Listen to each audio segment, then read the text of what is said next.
Ketika kita sudah merasa cukup dalam hidup ini, kita tidak lagi mencari hal-hal semu yang tidak memiliki arti. Ketika kita menikmati anugerah Sang Maha Pemberi, profesi bukan hanya menjadi sumber rezeki, tapi juga jalan untuk bersyukur kepada Ilahi. Kupelajari ini dari seseorang hebat yang penuh ilmu dan rendah hati, yang kurasa tidak perlu sebuah perkenalan. Darwis Triadi. Yuk kita dengar Sahabat Bicara. Mudah-mudahan episode ini aku tuh nggak salah-salah ya nanyanya. Gemeteran loh. Ini the man yang tidak harus diperkenalkan mungkin udah langsung pada tahu gitu ya. And it's an honor for me banget Om Darwis. Aku bisa mampir ke studionya. Wah, terima kasih. Udah gitu ya, kita nggak modal syuting hari ini. Lampu, tempat semua, tinggal shoot aja. Enak banget loh, Om tau gak? Ya. Aku tuh pernah difoto sama Om. Dulu, kayak masih zaman polos gitu ya. Polos ya? Polos. Iya, saya ingat ini. Iya. Ingat ya, belum salah. 2000, antara 2001 ya. Iya, itu masih di Raden Saleh. Raden Saleh ya. Iya kan? Saya pindah dari sana 2004 kalau nggak salah. Oh iya, 2004 udah nggak ada berarti tempat ya? Ya, 2004 saya udah pindah ke sana sih, 2004. Dulu di situ kan selalu dipajang foto-foto hasil karya Om Darwis ya. Ya. Kenapa Om suka foto wanita? Ya sebetulnya ada sebuah sejarah ya di dalam saya masuk ke dunia fotografi. Kan memang dulu saya kan profesi saya bekerja sebagai pilot ya, tapi setahun lebih lah, hampir 1,5 tahun, terus saya keluar dan nggak tahu tiba-tiba ke fotografi. Tapi pada saat itu yang men-trigger saya untuk lari ke fotografi itu saya selalu ngeliat lukisan gitu loh, lukisan, terutama lukisan orang. Nah, realis gitu ya? Realis ya, naturalis, realis. Dan begitu saya ngeliat lukisan itu langsung gimana kalau foto bisa dibuat ya seperti kayak lukisan gitu loh. Jadi nggak karena kan problem dari portrait di dalam studio itu selalu terlihat ya kayak foto gitu loh. Iya, kaku gitu ya. Nggak kadang-kadang nggak terlalu real gitu loh. Karakter kelukisannya nggak ada gitu. Dan di situ akhirnya saya lebih berpikir lagi, saya pengen coba mempelajari atau masuk ke dalam profesi fotografi yang lebih mengkhususkan motret orang. Saya khususkan lagi, gue pengen motret perempuan aja. Sebetulnya dasar pemikiran perempuan itu karena ya kebetulan saya laki lah ya. Saya sangat mengidolakan sosok ya perempuan jelas sudah, terutama ibu saya. Ya buat saya tuh ibu udah nomor 1 lah. Jadi saya pikir, nah di situ pada saat saya berpikir saya harus memotret perempuan. Saya pengen perempuan itu menjadi cantik kalau saya foto. Jadi sampai sekarang juga kalau saya suruh motret yang misalnya model Halloween atau apa, saya nggak pernah mau. Darah-darah gitu nggak pernah mau. Karena buat saya perempuan saya buat harus beauty. Saya istilahkan beauty shot lah. Jadi biar beauty fotografi. Jadi disitulah saya belajar bukan hanya teknis, saya belajar mengenai anatomi, saya secara otodidak lah ya. Dan situlah saya pada akhirnya menemukan satu jalur di dalam fotografi khusus memotret orang dan perempuan, dan saya mau coba untuk bisa mempelajari secara keseluruhan.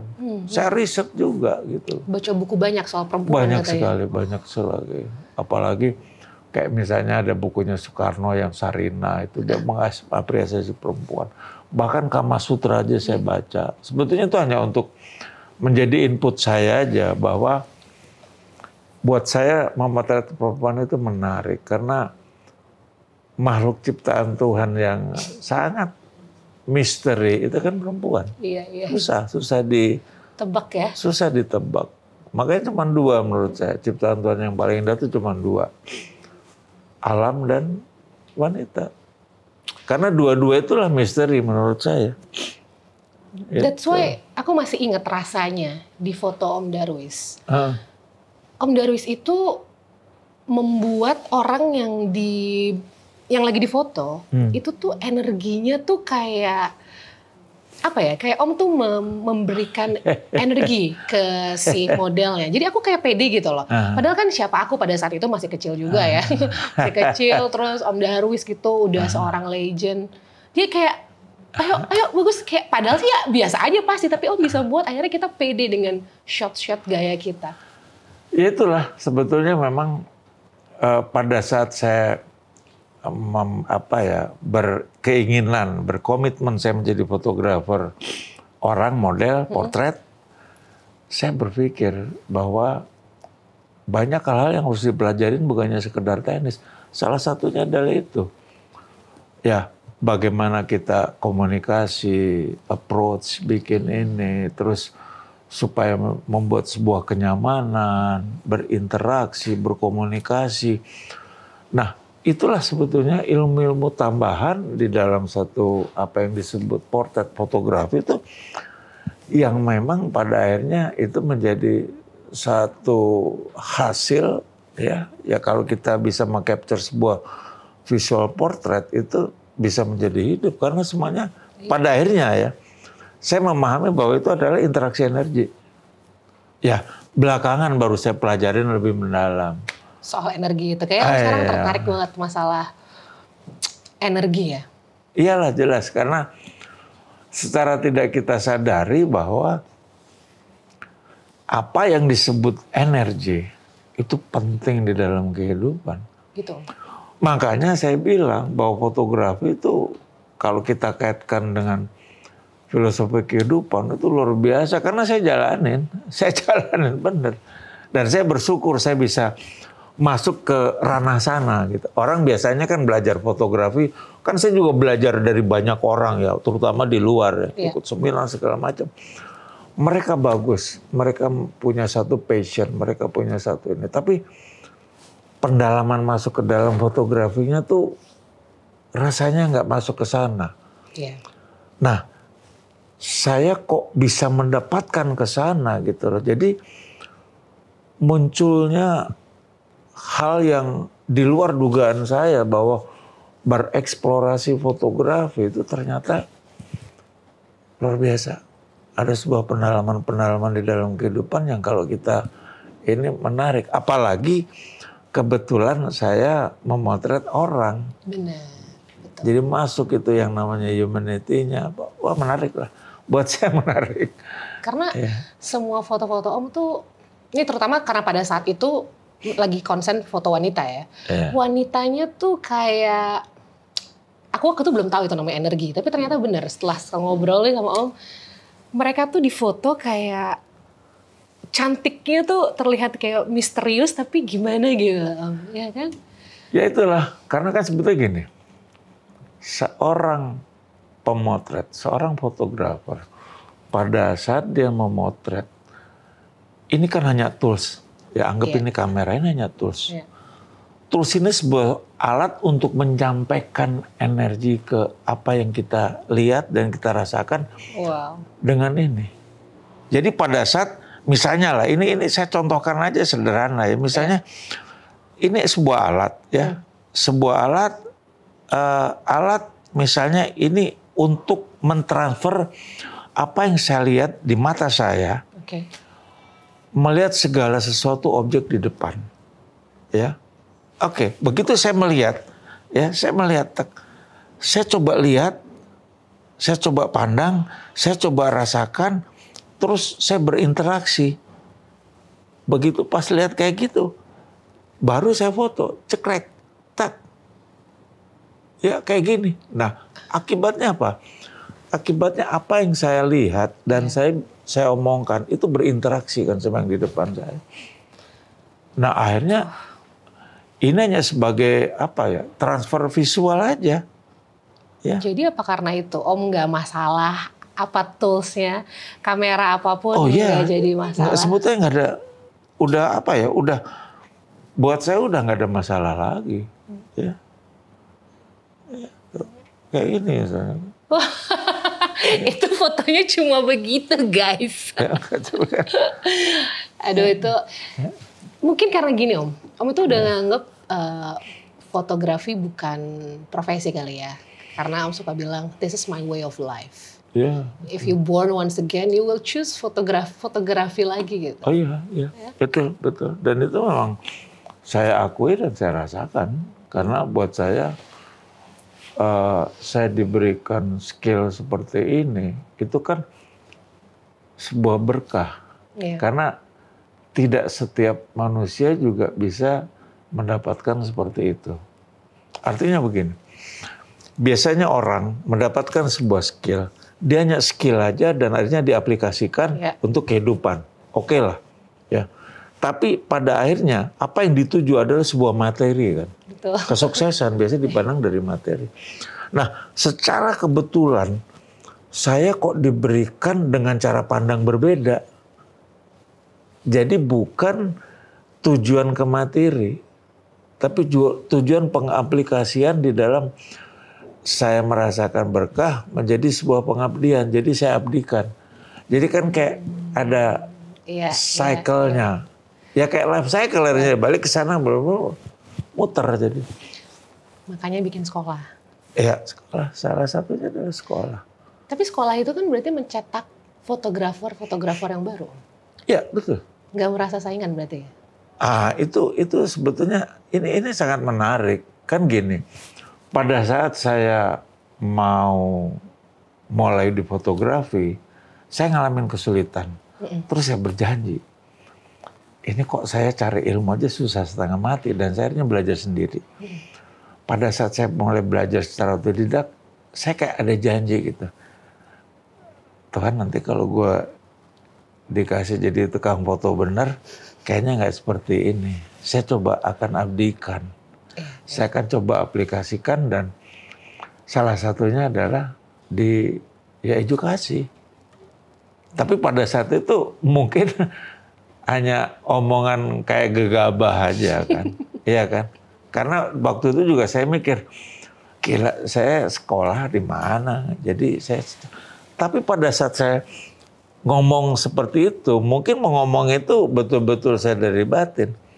Secara tidak disadari, saya diberikan sebuah kesempatan bereksplorasi di bidang fotografi. Fotografi itu kan kita bicara cahaya. Justru di cahaya saya temukan. Itu kan luar biasa. Sampai saya menciptakan lampu itu ada itu ya. Seperti itu. Jadi, legend banget tuh lampu. Ya itu hanya sebuah perjalanan buat saya. Tapi pemahaman-pemahaman di dalam fotografi yang artinya pemahaman secara pencahayaan, lighting, itu betul-betul konkret saya dapatkan.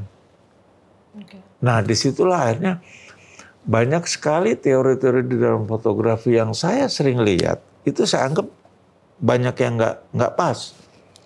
Makanya saya punya formula sendiri. Nah itulah yang coba saya aplikasikan di sekolah saya, dalam hal saya mendidik. Kayaknya sekarang juga nggak banyak ya yang punya sekolah fotografi. Ya dulu sih ada mulai ya orang bikin kursus kan? Sekolah. Tapi kan orientasinya ke bisnis. Saya bilang, begitu orientasi kamu ke bisnis, fotografi pasti akan selesai. Kenapa? Karena teknologi makin modern, orang merasa bahwa dia bisa motret gampang dengan teknologi. Tapi pada saat kita melakukan itu, bukan hanya semata bisnis. Ya jelas harus ada bisnisnya, kalau enggak gimana kita bisa mengelola ini ya. Tapi artinya bahwa kalau kita betul-betul mau buat sebuah edukasi ya, tempat edukasi, harus punya tanggung jawab moral. Makanya waktu saya buat, saya berpikir bahwa apa ya nama yang paling bagus. Muncul misalnya Jakarta School Fotografi, Indonesia, banyak kan? Iya. Tapi saya munculkan dari Sriadi School Fotografi. Kenapa? Karena dengan saya munculkan nama itu, saya punya tanggung jawab moral. Pada saat saya berpikir tanggung jawab moral, saya berpikir bahwa saya harus siap menelurkan generasi, menelurkan fotografer. Apa konsekuensinya? Saya harus betul-betul bersikap bahwa saya adalah seorang pendidik dan saya adalah bapak dari anak-anak yang saya didik. Jadi saya dari dulu tidak masuk ke dalam ranah bisnis wedding karena semua banyak orang wedding. Saya nggak mau. Oh iya, nggak pernah ya, Weh? Nggak pernah. Tapi kalau ada orang yang motret saya wedding ya saya mau lah. Ya, tapi saya nggak bisa. Saya tidak mengibarkan buat buka studio wedding juga enggak. Yang kedua adalah saya harus siap berhenti atau stepping set atau minggir untuk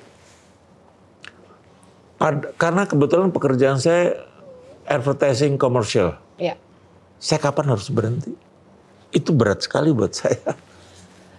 Kalau nggak salah Om sekarang udah nggak ngambil ya? Ya, udah nggak. Jadi sejak 2000 ya hampir 12 tahun yang lalu saya berhenti. Why?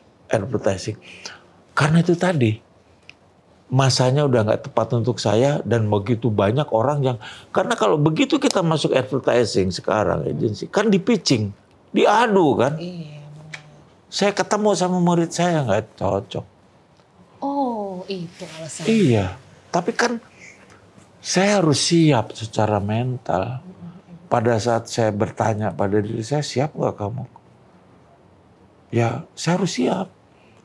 Karena kan kalau ditanya, emang kamu nggak perlu uang lagi? Ya perlulah. Tapi itulah sebuah konsekuensi.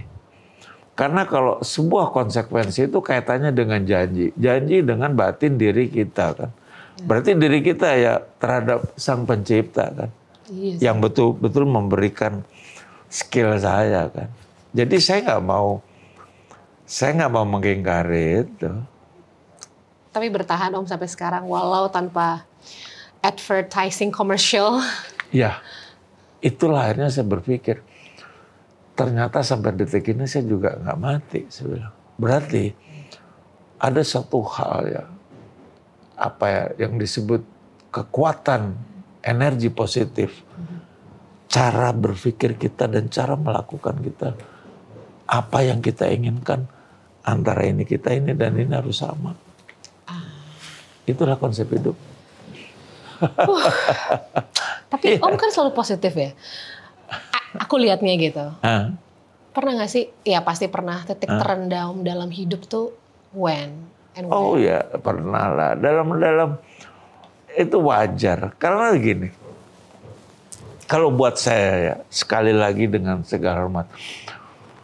Buat saya ilmu kehidupan jauh lebih penting daripada ilmu agama. Sorry saya akan menyebut begitu. Karena banyak saya temui kawan-kawan saya dia ilmu agamanya luar biasa sekarang belajar. Tapi cara berkehidupannya jadi berbeda. Ada egoisme, merasa. Jadi akhirnya buat saya heran gitu. Padahal buat saya ilmu kehidupan adalah sesuatu di mana itu adalah keinginan yang maha kuasa yang menciptakan kehidupan ini kan. Benar. Yang berbeda-beda caranya jelas kan. Yang paling penting bagaimana mengaplikasikan kehidupan itu terhadap sesama. Selesai udah urusannya sebetulnya simpel. Nah itu saya coba terapkan. Karena buat saya kalau saya berpikir misalnya katakanlah saya lebih kusuk segala macam. Sebetulnya muncul egoisme. Karena nggak ada istilah orang mau hidup susah, matinya masuk neraka. Nggak ada. Orang pengen hidup senang dengan cara apapun akhirnya. Bener. Mau korupsi, mau apa. Yang sekarang terjadi. Tidak memikirkan kiri kanan, matinya mau masuk surga. Ya itulah egoisme, itulah manusia. Buat saya itu manusia. Yang terjadi sekarang gitu. Orang sekarang coba, waduh yang namanya ibadahnya gila lah. Iya sih. Tapi lihat kehidupannya. Ya ada istilah kehidupan hedon sekarang, pamer. Ya oke lah. Masa bodoh didapat dari mana ya? Ini hanya satu contoh aja saya sebutkan ya. Bahwa dengan dia tidak memikirkan masyarakat yang lain susah. Wah dia sekarang tuh kalau di istilah healing, itu pasti ke luar negeri kemana. Iya loh. Saya sampai berpikir dalam hati. Saya nggak pengen keluar negeri kalau nggak penting-penting amat. Dan buat saya juga kadang-kadang belum tentu kondisinya tepat. Selain itu juga mungkin juga belum tentu ada dana yang baik untuk melakukan perjalanan itu. Wow. Karena buat saya setiap hari adalah healing. Saya mengajar, saya begini nih healing sebetulnya buat saya. Saya tuh kadang-kadang malah sampai bahwa di dalam keseharian saya, di rumah saya bisa ngopi enak, ya saya merokok, saya ngerokok enak, saya ketemu teman datang, itu udah healing luar biasa. Gitu? Iya, saya pulang kampung ke daerah, misalnya ke Solo, saya ketemu saudara, itu udah healing udah. Jadi buat saya healing nggak perlu ke suatu tempat yang harus bermewah berapa, enggak lah. Saya malah sekarang ini kalau diajak makan di tempat yang mewah, saya suka nawar. Bos, jangan di situ, bos. Kalau saya nggak lakukan. Oh, kalau omnya sendiri udah nggak? Iya, kecuali memang misalnya anak saya lah, katakanlah. Iya, ulang tahun. Ada satu favorit restoran dia yang ya sebetulnya nggak mahal juga, cuman memang enak. Ya saya lakukan. Kalau nggak, saya lebih senang makan di bukan tempatnya menurut saya. Tapi makanan itu buat saya, makanan semua enak lah. Makanan tuh enak sama enak banget aja kalau lagi lapar. Iya benar. Iya kan. Emang favoritnya apa makanannya? Wah saya sih apa aja, saya nggak ini. Jadi saya kalau ke daerah turun, selalu ditanya sama panitia. Mas, Om, Beh, mau makan di mana? Cari makanan yang asik aja. Jangan tempat restoran yang wah-wah, males gua. Fine dining gitu, Om ya? Aduh, nggak. Saya kalau diundang gitu, ya harus datang kan. Tapi ya mau nggak mau saya lakukan. Tapi itu bukan orientasi saya. Tapi kan Om dengan pemikiran-pemikiran yang aku bilang deep lah ya. Pemikiran Om tuh deep, wise, dan beberapa tahun yang lalu juga kita lihatlah Om sangat vokal di sosial media. I love it, gitu ya. Yeah. Tapi kenapa nggak terjun ke politik? Apa karena dulu dilarang sama Bapak? Iya, ya. Pertama adalah saya dilarang main politik. Kedua saya juga nggak suka politik. Karena buat saya politik itu lebih sadis dari bisnis. Sedangkan saya bisnis aja nggak suka. Iya, kalau nggak bisa dipaksa bisnis. ya. Iya. Apalagi saya masuk politik. Tapi saya senang mengamati politik. Iya. Saya tahu saya melek politik, tapi saya nggak mau masuk ke sana. Karena apalagi di Indonesia ya, kalau misalnya di negara yang sudah maju, politik itu menjadi sebuah tools untuk dia melakukan terobosan ideologi-ideologi dia yang merasa dia benar untuk bangsa dan negara, jelaskan. Kalau sekarang yang kita lihat kan tidak, nggak semuanya menurut saya ya. Ya tapi dari yang masih banyak yang kan bagus. Kita tahu lah banyak luka-luka yang belum sembuh. Sekarang mau udah bukan ideologi lagi, udah ke materi lah menurut saya. Ya memang politik untuk sebuah kekuasaan, karena kalau dia nggak berkuasa, apa-apa hal dia untuk melakukan sebuah kebaikan untuk bangsa dan negara nggak bisa dilakukan. Kayak saya misalnya, ngelihat di Bali ini satu contoh saja kan. Banyak teman-teman fotografer ngeluh, nanti minggu depan, Sabtu ini saya ke Bali kan.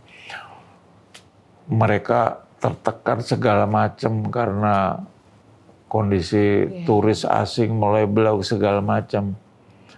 Nah di sini kan sebetulnya kalau saya ini pejabat negara, saya langsung bertindak, tapi kan saya nggak bisa apa-apa.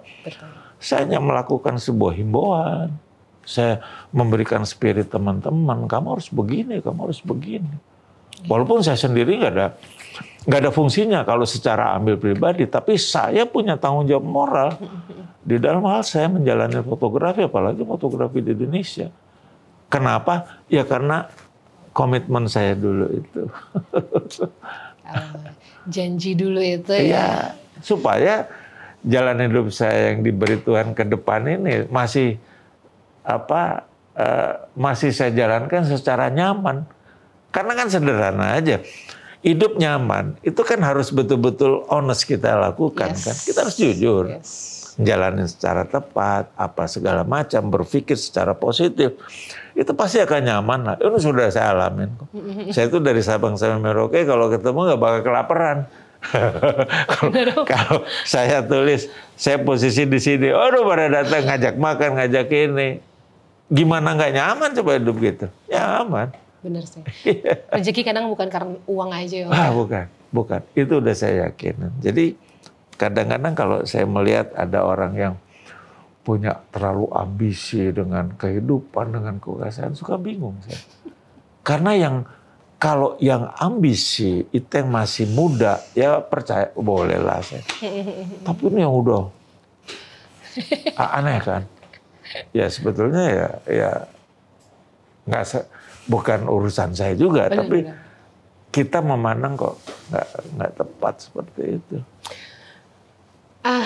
Berarti kalau anak muda Om sekarang nih, Om ngelihat anak muda Indonesia lah, Om kan jalan dari Sabang sampai Merauke gitu. Ya. Ngelihatnya apa sih yang terjadi dengan generasi yang baru ini sekarang kan Z generation, Alpha generation, apa yang berbeda dari zaman-zaman Om dulu nih muda? Ya. Kalau saya lihat dari segi positifnya bahwa di era sekarang karena begitu kemajuan teknologi yang luar biasa, anak-anak itu semakin smart, semakin pintar. Banget ya. Melakukan hal luar biasa lah. Tapi karena semuanya serba instan, tidak ada sebuah proses. Yes. Dan satu hal yang paling penting sebetulnya, sekarang ini agak sedikit orang yang memberikan input secara positif. Bagaimana kita bersikap menjalanin hidup. Ya. Malah contohnya nggak karuan semua. Jadi anak-anak ya nyontoh. Berantem, mukulin. Kita lihat aja yang tua juga pada berantem. Benar. Ada anak nggak tahu diri gini. Ya orang tuanya juga nggak tahu diri. Kan larinya ke sana. Karena gini, anak-anak itu produk dari yang tua. Anak-anak adalah produk dari orang tuanya aja udah. Udah itu jangan disalahin. Bener ya, Kayak iyalah kayak kejadian sekarang misalnya ada anak mukulin si anak segala macam. Ya kita lihat orangnya ada. Karena orang tuanya juga orientasinya cuma ke materi aja. Yang dia kejar kesuksesan adalah materi. Selesai urusan. Dan ini seluruh dunia. Cuman yang berbeda adalah bahwa secara kultur kita tuh berbeda sama asing. Saya contoh lihat aja gini. Orang asing, ya orang barat lah. Dia pamer mobilnya Lamborghini. Buat saya masih ya oke lah orang barat. Tapi begitu orang kita pamer, rada aneh buat saya. Secara logika saja, di Indonesia ini menggunakan Lamborghini nggak cocok, jalan masih banyak kayak begini. Macet lagi. Iya kan. Iya benar. Di daerah jalan fasilitasnya juga nggak ini. Bahkan tempat servisnya aja. Jadi kan dipaksakan. Untuk apa? Pamer lagi itu kan. Pencapaian gue sampai di sini. Padahal pencapaian itu sebetulnya nggak bisa dilihat dari sebuah fisik melulu. Berbeda ya. Konteksnya berbeda kalau misalnya seorang, ini kadang-kadang suka disamakan. Seorang kepala negara, dia memimpin bangsa yang baru maju, terus memberikan perkembangan fisik. Misalnya infrastruktur apa, jelas itu untuk kepentingan kok. Membuat infrastruktur itu untuk kepentingan orang banyak kan. Tapi kalau memperlihatkan satu fisik, gue pakai Lamborghini, dengan segala hormat lagi lah saya. Kan hanya untuk diri dia, bukan untuk orang lain. Iya sih. Iya kan. Nah itu harus disadari. Sebetulnya kalau kita hidup makin tua, makin kita sadarin itu, rasanya sih aman. Karena sebetulnya ya, saya sangat meyakini dunia ya. Sebetulnya kalau suatu saat Indonesia, bangsa Indonesia, orang Indonesia itu menyadari bahwa kita diberikan begitu luar biasanya yang namanya budaya, ya kulturnya ya, kultur budaya yang luar biasa. Itu kalau kita betul-betul bisa develop, kita bagus, dunia akan nyontoh loh, akan nyontoh pasti akan nyontoh.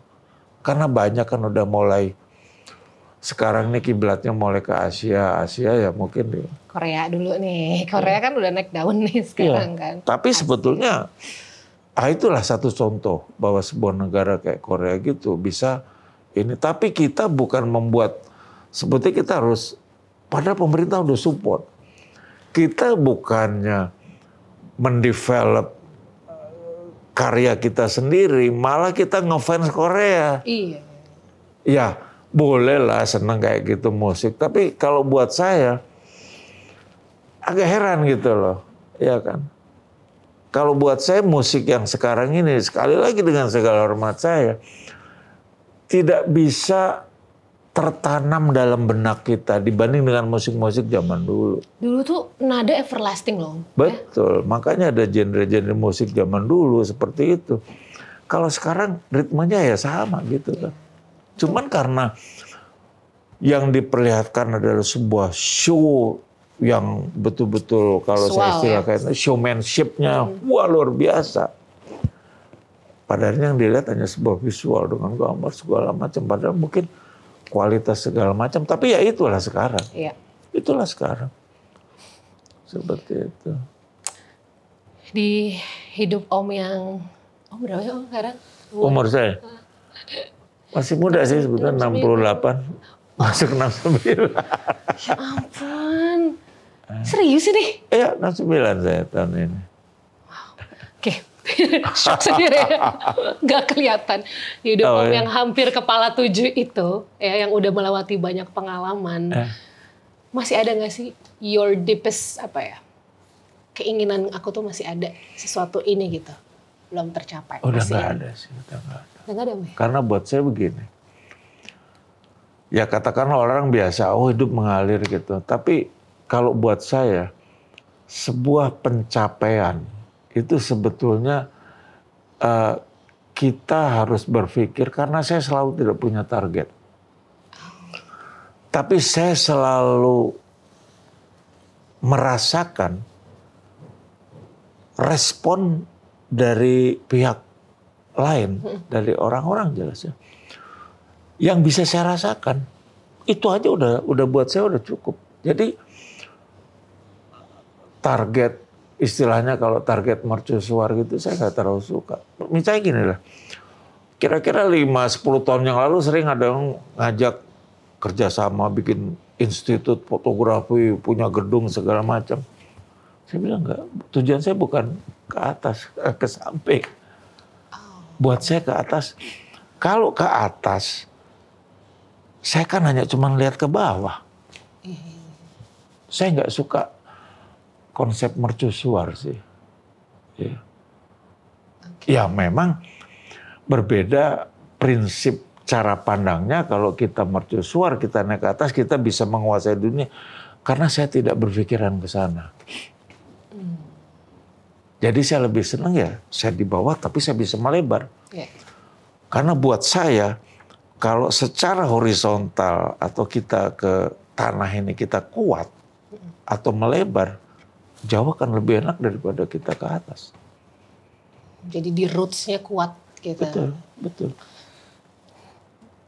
Jadi kalau seorang Darwis Triadi itu hobinya apa dong kalau ke luar negeri nggak suka?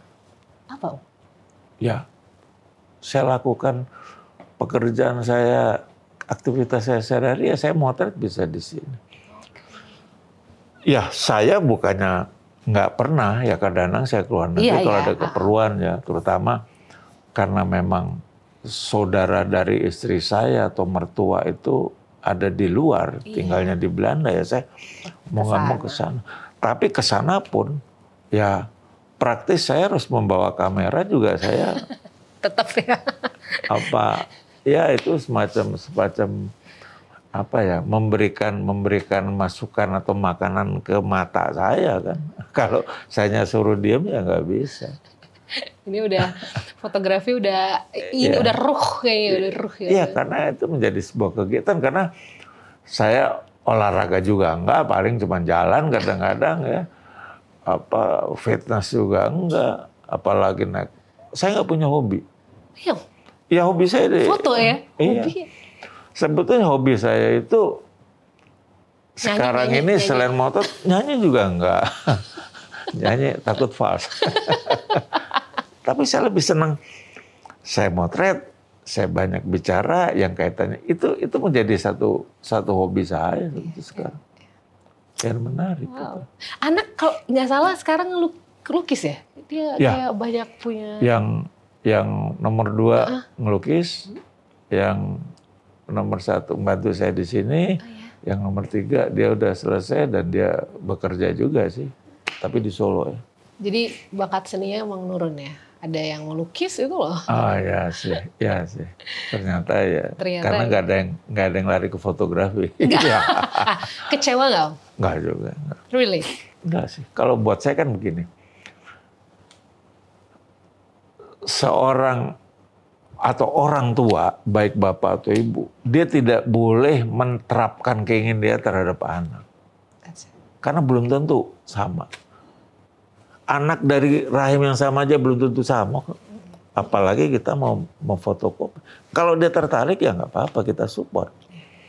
Jadi orang tua itu paling benar ya mensupport lah. Kalau dia mensupport ya lebih bagus lah. Apapun ya. Keinginan anak apapun ya kita arahkan. Jadi ya kadang-kadang anak, bapaknya dokter, anaknya harus dokter. Kecuali kalau anaknya suka. Bapaknya dagang ini, anaknya harus nanti bisnisnya. Kalau suka nggak ada masalah. Tapi pas tidak suka, kasihan. Tapi sebetulnya kalau memang anak itu senang seperti apa yang diinginkan ini, ya itu akan lebih bagus. Ada generasi berikutnya, tapi kan nggak selalu harus begitu. Iya. Menarik ya, karena banyak kan sekarang orang-orang parenting tuh ngobrol soal kenapa sih orang tua tuh suka maksain sampai anaknya kayak, apalagi om udah punya nama besar gitu kan. Kadang kan kalau punya regenerasi jauh lebih enak sebenarnya. Tapi jujur saya kalau dibilang nama besar suka kaget. Iya. Emang bener om? Bener loh. Saya kadang-kadang nggak pernah merasa ya saya seperti apa aja. Kadang-kadang kalau ketemu di tengah jalan atau dimanapun saya ngobrol terus ada yang ya memberikan input seperti itu, saya juga kaget ya. Dalam batin sih saya bersyukur, tapi juga buat saya nggak, poinnya jadi bukan terus saya jadi memposisikan, enggak ya gitu. Iya sih. Iya seperti itu. Oke, ini udah mau 2024 om, ya kan? Kan om nggak lari ke politik, tapi what is your hope gitu loh untuk, ya om tuh kan cinta banget sama Indonesia ya, aku lihat kayaknya tuh, ya of course karena ini juga negara kita, tapi om sangat nasionalis lah aku bilangnya. Kita ngelihatnya 2024 kan udah mulai deket-deket, apa sih yang harus dilakukan sama petinggi-petinggi bangsa ini sebenarnya? Dari mata seorang rakyat ya. Ya. Sebetulnya gini, ya memang seharusnya sih manusia atau orang siapapun, dia makin usia makin tambah, nasionalis dia harus makin bertambah dan kuat. Kenapa? Karena dia dilahirkan di bumi ini kan. Jadi segala sesuatu yang terjadi di bumi ini dan dibentuk sama founder-founder kita, founding father kita harus ikutin itu, kita jalankan.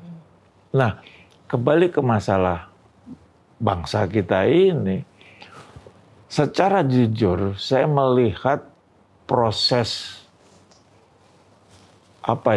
perkembangan Indonesia dari tahun 45 sampai sekarang 2003 itu hampir selama kurun waktu 50 atau 60 tahun bahkan, berkembangnya tidak signifikan kan. Saya melihat kita kalah dulu sama Malaysia, kadang-kadang suka minder gitu loh. Iya kan. Dan selalu kita mendapat satu cap ya, satu stempel bahwa negara kita itu negara korupsi. Iya kan? All it is. Betul kan? Nah, saya bisa melihat, bukan saya juga artinya pro pemerintah, tidak. Tidak. Buat saya sama. Saya lebih melihat bahwa kalau ada seseorang yang benar, saya harus support. Saya secara jujur harus ini. Karena kalau, kan begini, belajar mengelola energi positif kita, itu antara yang kita lihat, kita rasakan, mulut kita harus sama. Jangan kita ngeliat orang baik tapi kita nggak suka, gue nggak suka, itu kan nggak benar. Nah, saya melihat dalam kurun waktu hampir 10 tahun ini, ada sebuah perubahan menurut saya. Ada satu kondisi di mana, oh kita punya pemimpin, kita ini, semua sistemnya benar. Mulai berjalan. Berjalan. Walaupun di dalamnya tuh masih banyak yang nggak benar. Karena sudah puluhan tahun kan saya bilang. Susah untuk benar kan. Semprot dulu hama itu kan. Dan dasarnya manusia hidup di dunia, lahir di dunia. Itu lebih gampang melakukan yang negatif daripada yang positif. Gampang itu. Suruh mabok cepet lah. Suruh korupsi cepet.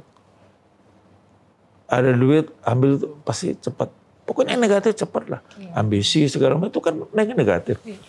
Nah, ini ada sebuah perubahan, ya. Tapi karena nggak mungkin bahwa perubahan itu seseorang yang bikin merubah itu bisa mengontrol secara keseluruhan, kalau yang lainnya tuh masih kacau. Tapi ini kita berproses. Contoh sudah ada, toolsnya sudah ada. Dan pada akhirnya juga step ini pasti ketahuan. Begitu lagi. Tapi kalau pemimpinnya itu nggak benar, ya tetap nggak benar terus kan. Nah, ini selesai misalnya di tahun ini. 2000, ya yang kita harapkan adalah apa yang sudah fondasi atau apa proses untuk kita menjadi besar, kita membangun ini harus diteruskan. Iya. Karena saya bilang, yang namanya politik itu pasti akan berbeda pendapat. Biasanya orang yang berpolitik lain, dia akan gengsi melakukan. Akhirnya tidak melakukan. Akhirnya kalau dia tidak menjalankan, ya selesai. Kita kembali ke kehancuran lagi. Nggak mungkin. Kadang kan pemimpin yang meneruskan, dia merasa, itu kan punyanya yang sebelumnya enggak. Gitu. Nah ini yang harus disadarin. Makanya saya bilang, kalau kita berpolitik, prinsip dasarnya adalah untuk bangsa dan negara. Dan secara jujur ya, kita ngelihat bahwa ini baik, ya harus kita jalankan. Tapi kalau kita berpolitik yang selalu berseberangan, nggak pernah kita ngomong jujur atau berpikir jujur. Saya yakin itu, saya sangat yakin.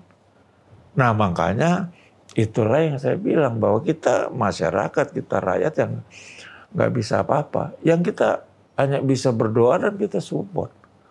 Bagaimana generasi atau next yang memimpin bangsa ini juga yang punya orientasi ini bahwa ini sudah baik dan kita tidak harus teruskan.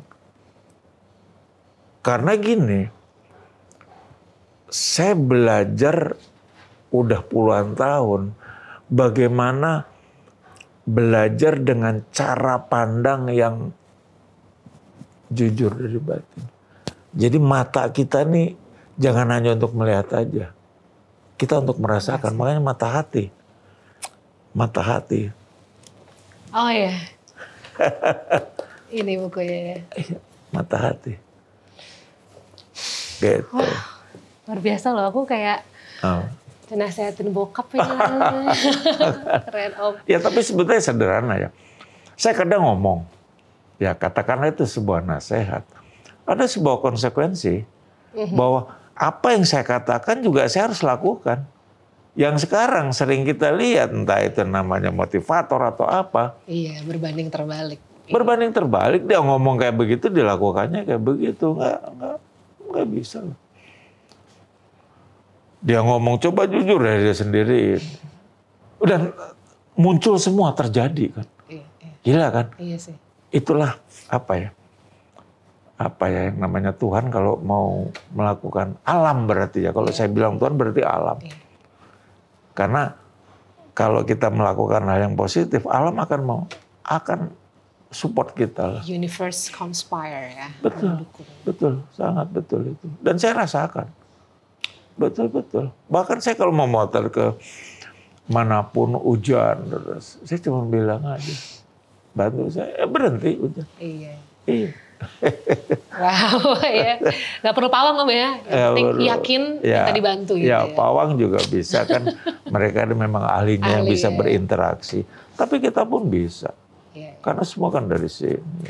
Semua dari sini. Om Darwis luar biasa. Jadi 2024 siap diserang netizen lagi dong. Kok nggak capek diserang, kemarin diserang terus tuh. Oh, kalau buat saya kan biasanya yang nyerang itu yang nggak paham. Ya nggak apa-apa lah, dimaafin aja sih. Karena semua kata-kata Om itu benar seperti yang Om ngomong. Jujur apa adanya itu yang Om rasain. Iya. Dan that's what happened. Betul. Right? Karena bapak saya tuh bilang, ada satu hal yang melakukan sebuah kebodohan bahwa kamu tahu itu salah, kamu diam aja, padahal kamu punya mulut. Tapi kalau kamu ngelihat itu benar, jangan kamu bilang salah. I like it. Ya, itu benar. Karena itulah kita melatih bagaimana mata kita berkontraksi dengan batin kita. Karena saya selalu bilang, sebelum kita mikir, kita harus saring dengan batin kita. Belum ngomong loh, baru mikir loh. Kita mikir, misalnya kita mikir, ini orang jahat benar gitu. Kita coba saring benar jahat. Jangan ngomong dulu.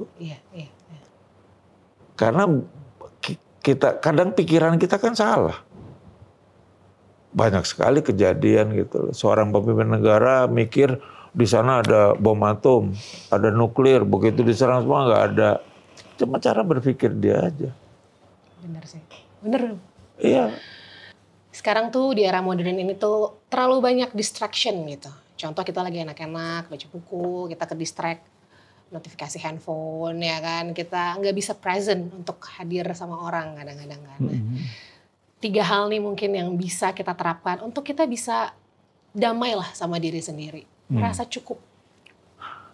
Sebetulnya sangat sederhana dan mudah. Ya.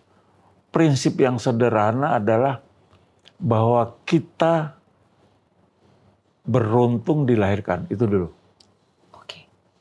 Karena kan antrian sebetulnya banyak yang pengen dilahirkan, pasti. Pasti.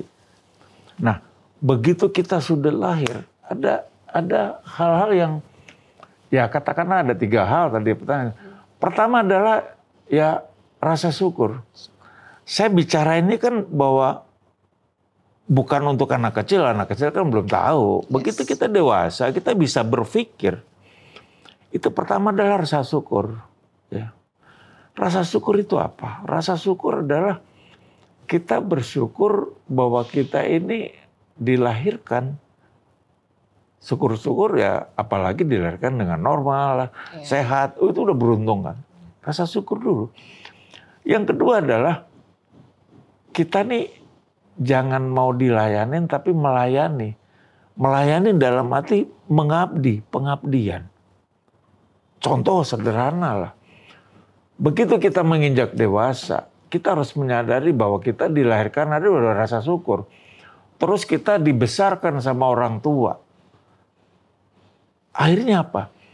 Pada saat kita merasa sudah bisa mandiri, mau gak mau kita harus berpikir ya saya harus mengabdi sama ya yang paling level kecil lah sama orang tua, sama saudara, sama siapapun. Sekitar lingkungan. Betul. Dan yang ketiga adalah bahwa jangan pernah berpikir kita mencari kepuasan, nggak bakal puas. Manusia ya. Betul. Tapi kita harus rubah menjadi menikmati. Ada ini ya kita nikmatin.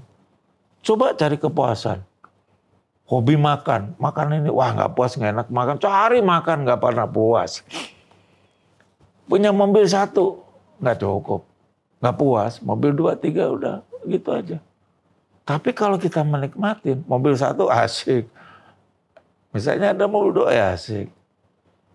Mau beli motor ya asik. Tapi kalau kita sudah yang disebut mencari kepuasan, namanya hidup nggak pernah puas aja. Itu udah saya lihat.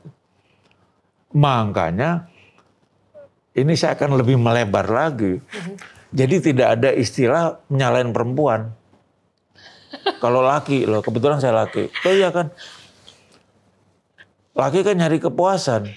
Punya istri nggak cukup, ini. Tapi kalau kita menikmatin, beda.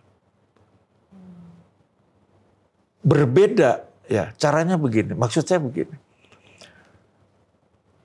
Laki sama perempuan itu memang ditakdirkan untuk saling menyayangi. Ya. Tapi bukan berarti bahwa si laki itu harus menuntut si istri. Waduh. Makanya kenapa laki-laki itu, saya ini nyinggung laki lah. Kalau kita bicara kepuasan itu tadi, makanya dari zaman batu dulu ada tempat-tempat untuk laki-laki kan. Dengan segala hormat saya, tempat-tempat inilah perempuannya kita datang ke situ. Tapi ya itu nggak apa-apa sebetulnya. Tapi kalau kita mulai start dengan berpikir bahwa saya harus menikmatin, ya istilah misalnya kita mau mempunyai pacar 3-4, ini bukan jadi masalah. Tapi intinya bukan mencari kepuasan ke sana, tapi berdasarkan by nature. Sama halnya kita punya piaraan. Punya anjing satu, tiba-tiba di jalan ada anjing keteteran, kita ambil satu. Kan bukan nyari kepuasan mau cari anjing banyak, tapi kita menolong. Beda, ya. Prinsipnya beda, cara berpikirnya beda, aplikasinya juga beda. Nah dengan cara itu ya itu yang akan lebih kita menjadi dewasa dan akhirnya tidak berpikir bentar-bentar gue stres mau healing kayak gitu. Bersyukur apa yang udah kita punya dulu, nikmatin persis, gitu ya. Bersyukur ya. Bener sih. Aku makasih banget ilmu-ilmu kehidupannya, membuka mata hati ya, mata hati. Tapi yang tadi yang menarik dari tadi kukunya kuku keren. Ya? Kukunya koncreng sendiri. Keren, enak itu, ya. keren. Thank you so much Om, sehat-sehat terus. Sekarang udah oke semuanya? Udah. Wah, Aku ya tapi masih check up tapi nggak terus apa-apa. Ya. Oke. Salam buat keluarga and Terima I hope kasih. you always happy. Dan Terima kasih. 2024 ditunggu lagi kata-katanya yang Siap. Thank you Om. Terima kasih.